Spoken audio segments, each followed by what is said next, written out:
Halo anak-anak semuanya, kembali lagi dengan video pembelajaran saya, di mana kali ini kita masuk ke dalam bab 2, bab baru, yang mana materinya adalah tentang ciri-ciri makhluk hidup dan benda mati.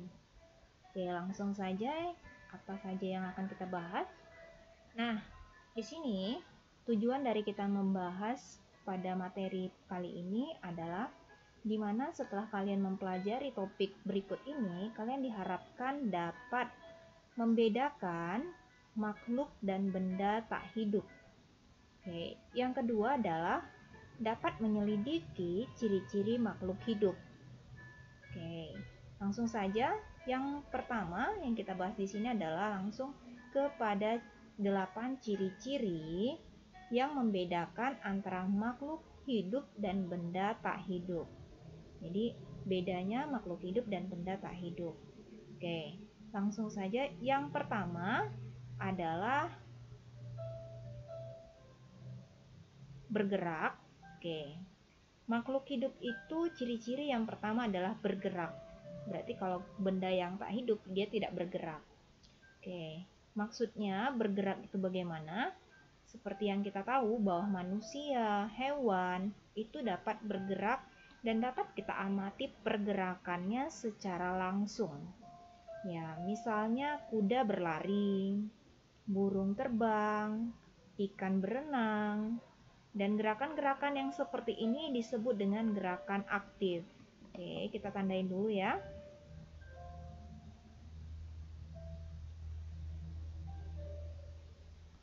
Oke, seperti ikan berenang, burung terbang. Nah, ini yang dikatakan namanya gerak aktif. Bisa dilihat mata secara langsung. Oke.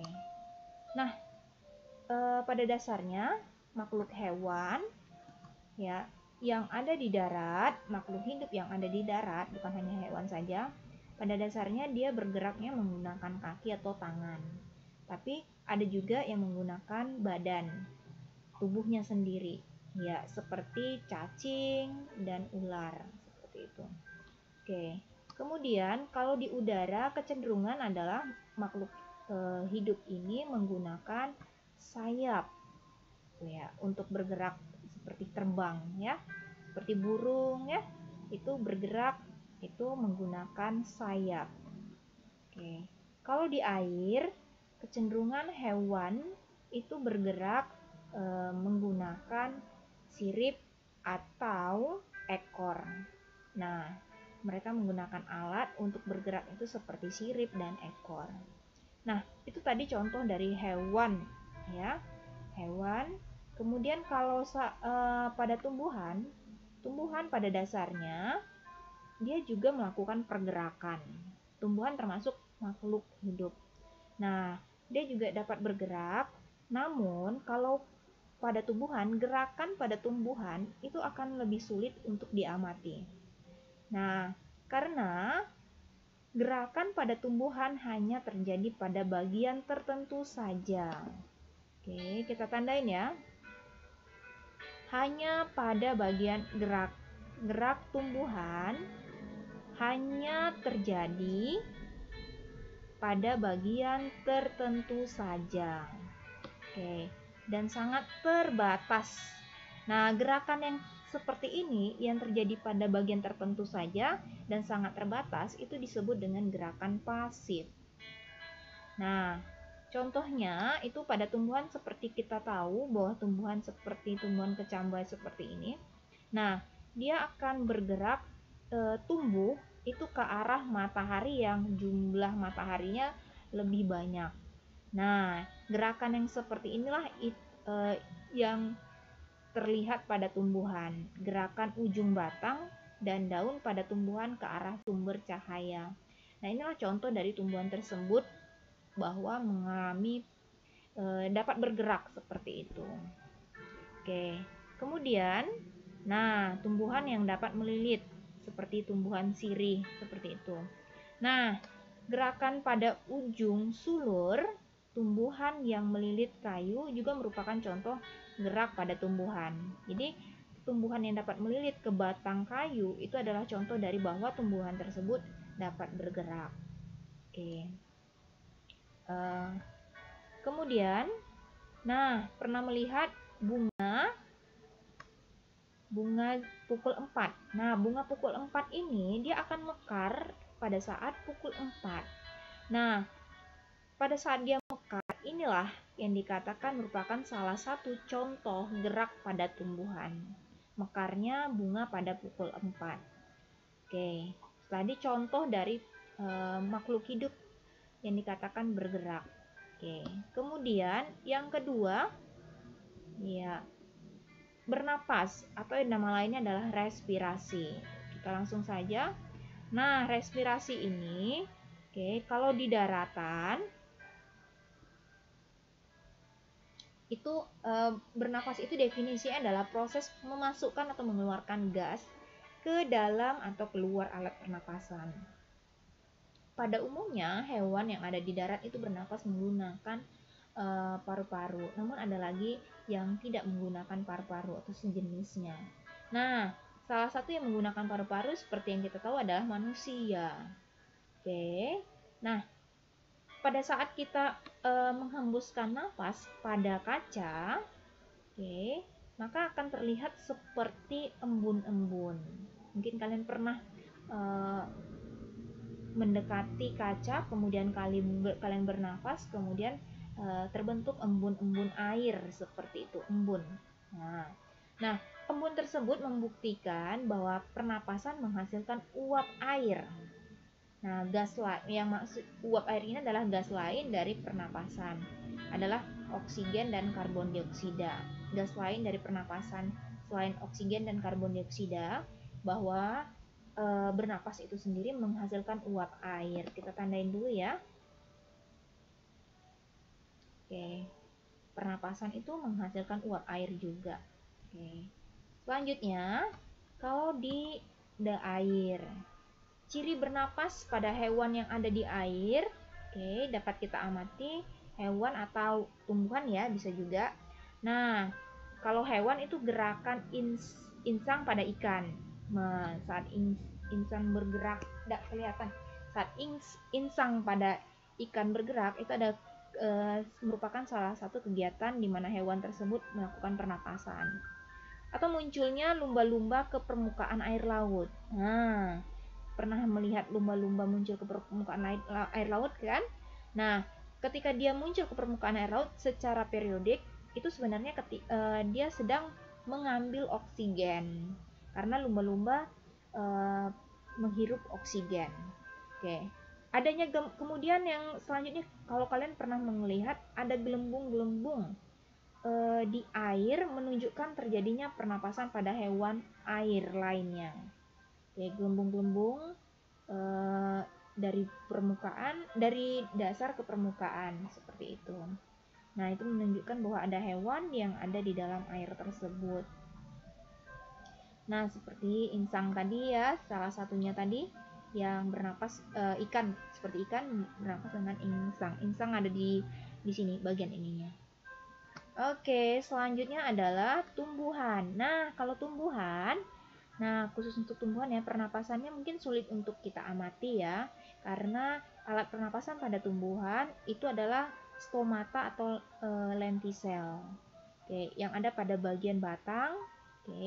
Pernapasan pada tumbuhan air hidrilla juga bisa diamati dengan munculnya gelembung udara pada air. Itu pada tumbuhan hidrilla ya.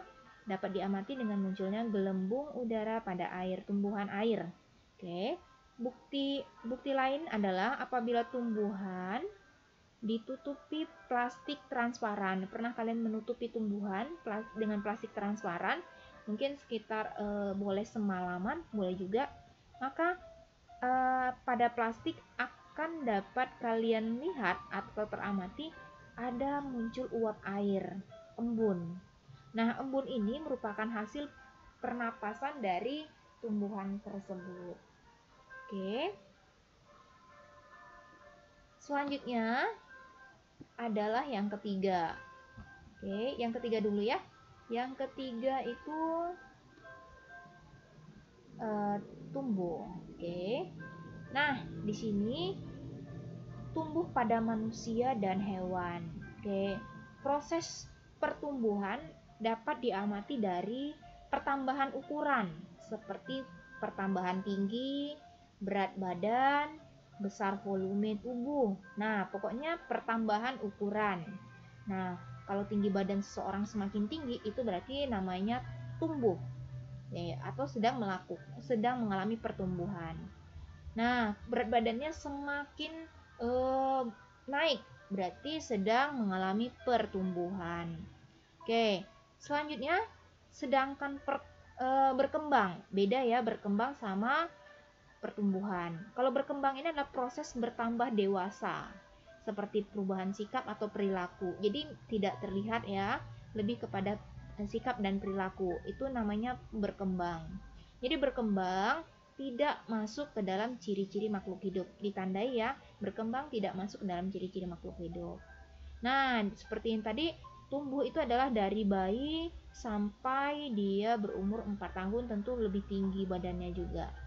Oke, rambutnya mulai tumbuh, memanjang, seperti itu. Oke, itu namanya tumbuh ya. Nah, kalau tumbuh pada tumbuhan. Nah, proses tumbuh pada tumbuhan itu dapat diamati dari perubahan ukuran juga. Contohnya adalah munculnya akar pada kecambang. Kemudian selain muncul akar memiliki daun lagi. Nah, seperti ini. Pertama dianya dalam bentuk kecambah ya, kemudian muncul akar, kemudian muncul daun, kemudian akarnya semakin besar, semakin banyak, kemudian muncul daunnya semakin membesar juga, kemudian lama-lama muncul daunnya jadi 2, seperti itu. Nah, ini yang dikatakan namanya tumbuh pada tumbuhan, salah satunya. Oke, selanjutnya adalah yang keempat. Oke, mohon maaf ya. Yang keempat adalah berkembang biak. Oke, berkembang biak atau bereproduksi. Langsung saja, bereproduksi ini contoh seperti ayam bertelur. Berarti ayam bertelur menghasilkan nantinya adalah ayam kembali dari telur ini. Itu namanya berkembang biak, bertambah banyak jumlahnya juga. Oke, kemudian yang contoh tumbuhan bertunas. Nah, tumbuhan bertunas seperti ini pisang bisa muncul tunas-tunas di sekitarnya pisang baru kembali, pohon pisang baru kembali. Kemudian ini namanya lidah buaya ya. Tumbuhan lidah buaya juga bertunas. Nah, ketika dia besar dia akan muncul tunas-tunas dari sampingnya seperti itu, dari mulai akarnya juga. Nah, ini seperti bambu juga, bambu bertunas juga. Oke, selanjutnya itu sapi. Nah, kalau sapi berkembang biaknya dengan cara melahirkan. Nah, dianya. Sapi berkembang biaknya dengan cara melahirkan. Kemudian selanjutnya adalah bawang. Nah, kalau bawang berkembang biaknya dengan umbinya. Iya, umbi dari bagian dari umbi dari bawang tersebut itu sendiri. Oke. Jadi nantinya bawang, tumbuhan bawang baru.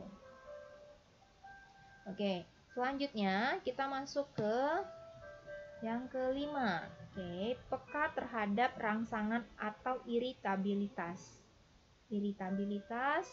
Nah, peka terhadap rangsangan mungkin kalian juga pernah melihat sendiri, baik hewan atau tumbuhan.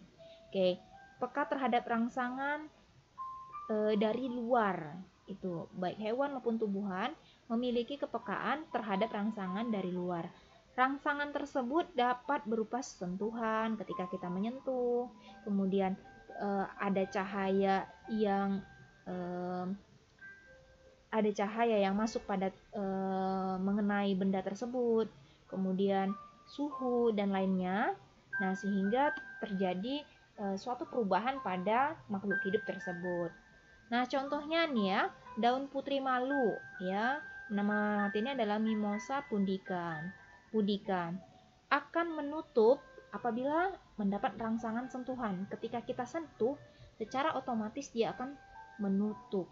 Oke, itu untuk contohnya adalah untuk tumbuhan ya putri malu seperti ini. Sebelum disentuhkan dia kembang ya. Tapi ketika dia sentuh, secara otomatis dia langsung menguncup. Oke, menutup. Nah, seperti itu. Kemudian pernah melihat ini tumbuhan. Nama tumbuhannya adalah tumbuhan Venus, daun Venus ya. Nah, kalau ada serangga yang masuk ke dalam bagian dari tumbuhan ini, secara otomatis tumbuhan Venus ini langsung menutup.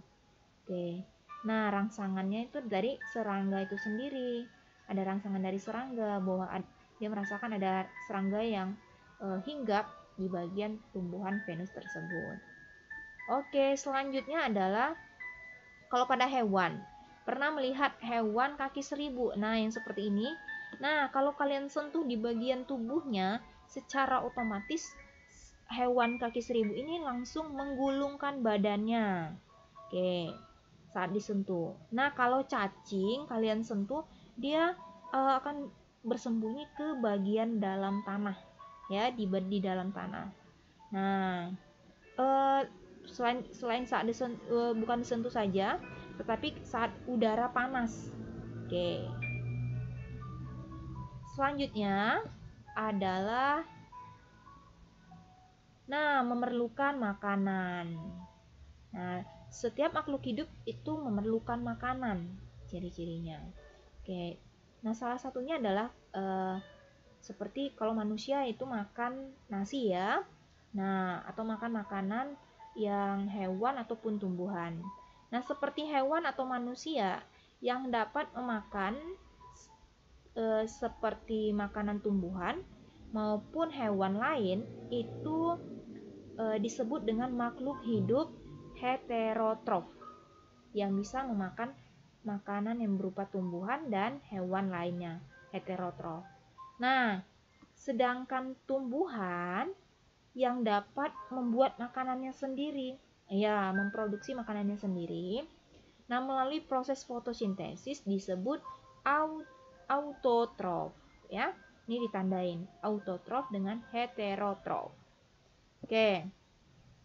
Nah, nih salah satunya ya. Kalau kupu-kupu mendapatkan makanan itu dia memakan atau menghisap sari-sari dari bunga. Nah, kalau ayam, dia memakan makanan pekan ternak.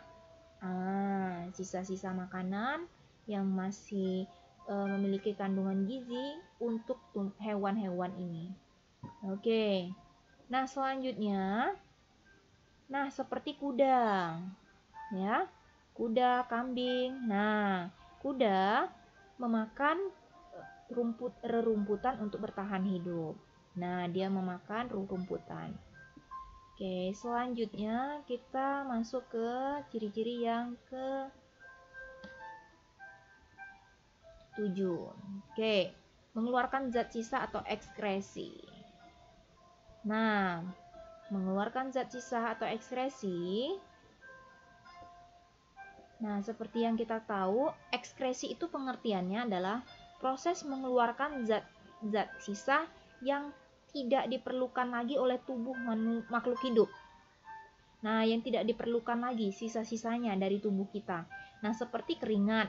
Keringat itu adalah salah satu cairan yang tidak dibutuhkan atau diperlukan lagi oleh tubuh. Urin juga ya. Urin ini atau air kencing ya.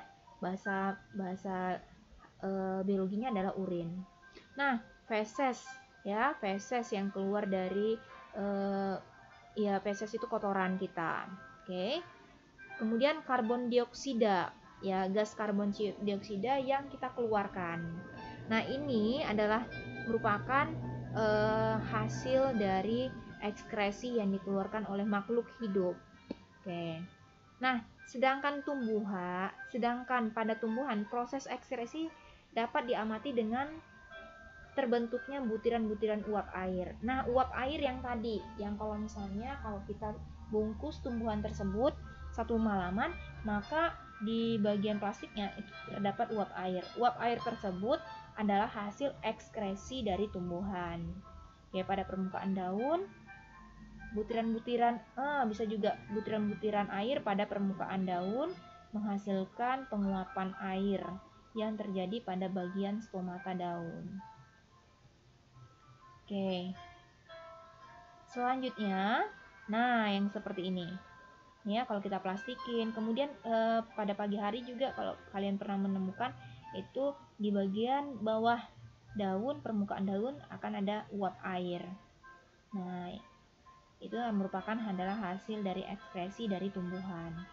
Sementara kalau manusia atau makhluk hewan, ya keringat yang dikeluarkan dari kulit, urin diproses melalui ginjal. Oke, urin yang diproses dari ginjal. Kemudian feses yang dikeluarkan merupakan hasil saluran pencernaan. Oke, karbon dioksida dikeluarkan melalui saluran pernapasan. Gitu tadi. Nah, kalau itu tadi ekskresi, yang terakhir adalah kemampuan beradaptasi. Yang terakhir, yang ke-8. Nah, kemampuan beradaptasi. Nah, beradaptasi ini merupakan cara makhluk hidup untuk menyesuaikan diri dengan lingkungan di mana mereka tinggal. Menyesuaikan keadaan di mana mereka tinggal ya. Nah, seperti yang kalian lihat ini adalah tumbuhan kaktus.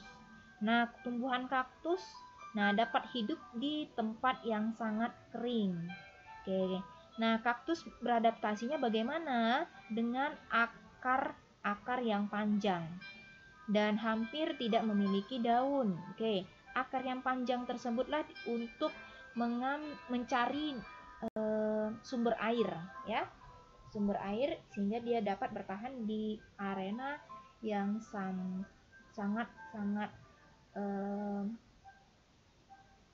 gersang seperti itu, sangat kering. Kemudian hampir tidak memiliki daun. Nah, daun tersebut ya juga.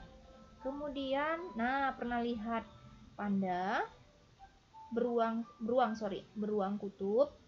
Nah, beruang kutub beradaptasi dengan bulu yang tebal sekali sehingga dia mampu hidup di arena yang sangat dingin. Oke. Dan lapisan lemak yang tebal. Nah, di tubuhnya itu terdapat lapisan lemak yang tebal sehingga dia tetap merasakan hangat pada tubuhnya. Nah, serta berhibernasi.